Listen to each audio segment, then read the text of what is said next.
Guys, look at Cupcake. Suot niya na ang kanyang raincoat.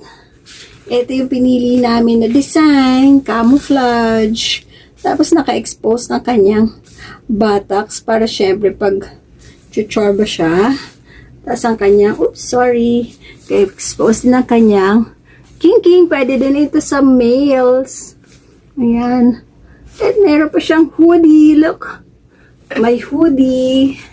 Saka cover pa tong kanyang tummy. So, hindi masyadong mababasa. Konti lang yung mababasa just in case paglalabas siya. Kasi si Cupcake, hindi talaga siya nagkakalat dito sa loob ng bahay. Gusto niya talaga dun sa labas.